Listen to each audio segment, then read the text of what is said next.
नमस्कार दोस्तों, मैं अंकुर उपाध्याय स्वागत करता हूं आप सभी का आपके अपने YouTube channel share market analysis में। दोस्तों यहाँ पे मैं बात करूंगा आप सभी के साथ एक ऐसे स्टॉक के बारे में जिसमें कल 15% से बड़ी तेजी थी और आज लगभग 14% की गिरावट है। काफी सारे लोगों के कमेंट्स भी है मेरे पास कि हमें क्या करना चाहिए, कौन से लेवल पे खरीदें, हमारी बाइंग इस लेवल की है, अब क्या करें। इस स्टॉक की बात करूं तो इसने बड़ा पैसा बना के दिया है, लेकिन इन्वेस्टर्स ऐसे होते हैं जिन्हें लॉस होता ही होता है किसी ना किसी तरीके से। अब जिसने भी कल खरीदा है उन्हें लॉस हो रहा है। सबसे पहले स्टॉक का नाम बता दूं, IRB इंफ्रास्ट्रक्चर डेवलपमेंट लिमिटेड इस स्टॉक का नाम है। इस कंपनी के बारे में बात करें तो कल स्टॉक एक्स स्प्लिट ट्रेड कर रहा था। सबसे बड़ी बात यह रिटेल इन्वेस्टर्स को इसमें लॉस ही हो रहा है। कल इतना बड़ा मुनाफा तो दिखा 15% ऊपर, बट उससे किसी को फायदा नहीं हुआ। मैं आपको रीजन देता हूं। सबसे पहले मैं आपको बता दूं, IRB इंफ्रा आज के सेशन में अराउंड 13.5% आपको क्रैश होता हुआ दिख रहा है। इंट्राडे में 29.50 का लेवल चल रहा है। अगर आप इसको प्री स्प्लिट देखें तो इस समय ये 295 रुपए पे ट्रेड कर रहा है, यानी 295 रुपीज पे प्री स्प्लिट। इस शेयर की बात करूं तो इसने आपको बड़ा पैसा बना के दिया है, लेकिन किसे फायदा हुआ किसे नहीं उसे मैं आपके साथ शेयर करूंगा। 3 महीने में स्टॉक 20% ऊपर है, 6 महीने में 18% और 1 साल में 25% और 1 वीक में अभी भी 1% की तेजी ही है शेयर में। कल 15% भागा लेकिन किसी को मुनाफा नहीं हुआ। वो इसलिए क्योंकि परसों जिसने खरीदा था उसने खरीदा 300 रुपए 280 रुपए पे, ठीक है।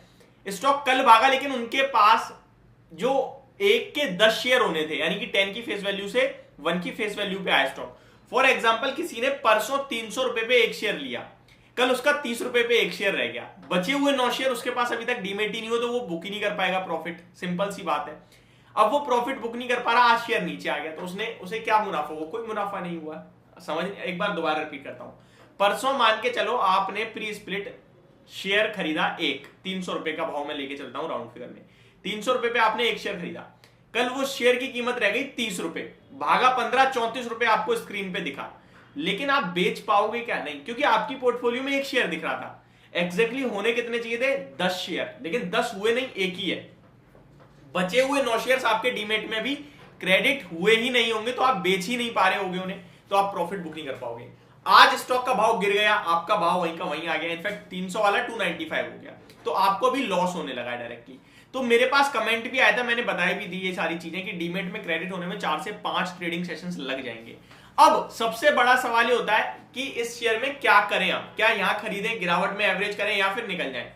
तो मेरे हिसाब से इस कंपनी की बात करूं तो ये स्टॉक थोड़ा महंगा ट्रेड करता है। मैं इसको लेकर कंटिन्यू वीडियोस बनाता रहता हूं, कोई भी बिजनेस अपडेट हो वो देता हूं, टोल कलेक्शन के अपडेट वो देता हूं। कल भी कंपनी एक प्रेफर्ड बिडर साबित हुई, उसके बारे में आपके साथ शेयर करी थी वीडियो, बट बाइंग या सेलिंग की रिकमेंडेशन नहीं रहती है, ठीक है। इस शेयर की बात करूं 34.90 का कल का हाई है स्टॉक का, जो कि 52 वीक हाई भी है इसका। अब और लाइफ टाइम हाई भी आप बोल सकते हैं आप इसको। अब इस शेयर में मुझे लगता है प्रॉफिट बुकिंग आएगी, थोड़ी बहुत नीचे जा सकता है स्टॉक, अराउंड लगभग 28-27 यानी 270-280 प्री स्प्लिट हो गया, तो वहां तक स्टॉक आ सकता है। वहां कहीं आता है तब रिव्यू करेंगे, अभी उस समय भी खरीदना या फिर बेचना नहीं है, रिव्यू करना है, चेक करेंगे कि क्या लें या ना लें।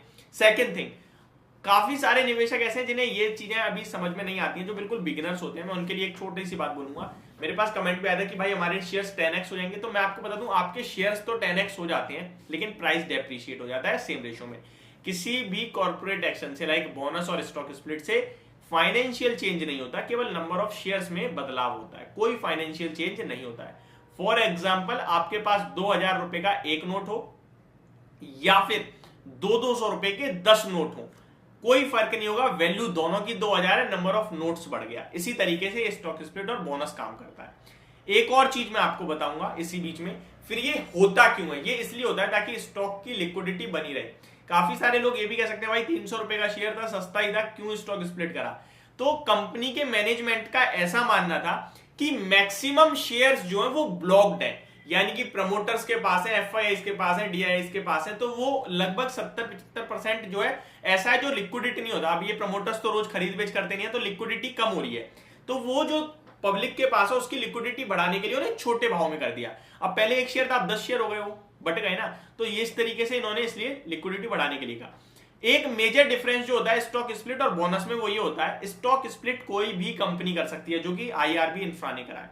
स्टॉक स्प्लिट को हमें ज्यादा वैल्यू नहीं देनी चाहिए, बोनस की इज्जत होती है। क्यों? स्टॉक स्प्लिट वो कंपनी भी दे सकती है जिसपे कर्ज हो, डेट हो, रिजर्व्स हो ही ना, बिल्कुल खराब हो, लेकिन फेस वैल्यू 1 से ज्यादा है, 2 की है, 5 की है, 10 की है, जो भी फेस वैल्यू है वो स्टॉक स्प्लिट अनाउंस कर सकती है अगर 1 से ज्यादा है तो। वहीं अगर बोनस देना है किसी कंपनी को तो उसकी रिजर्व्स होने चाहिए, कंपनी के पास मतलब बैलेंस शीट स्ट्रांग होनी चाहिए, डेट नहीं होना चाहिए ज्यादा, तो ये सारी चीजें मैटर करती हैं। तो इसीलिए हमेशा बोनस वाले स्टॉक की एक अलग रिस्पेक्ट होती है। तो ये कुछ जानकारी थी जो मैंने आपके साथ शेयर करी। अभी कोई मूड नहीं बनना है फ्रेश बाइंग या फिर सेलिंग का। होप आपको वीडियो समझ में पसंद दोनों आई होगी। Thank you so much for watching this video. Have a great day guys.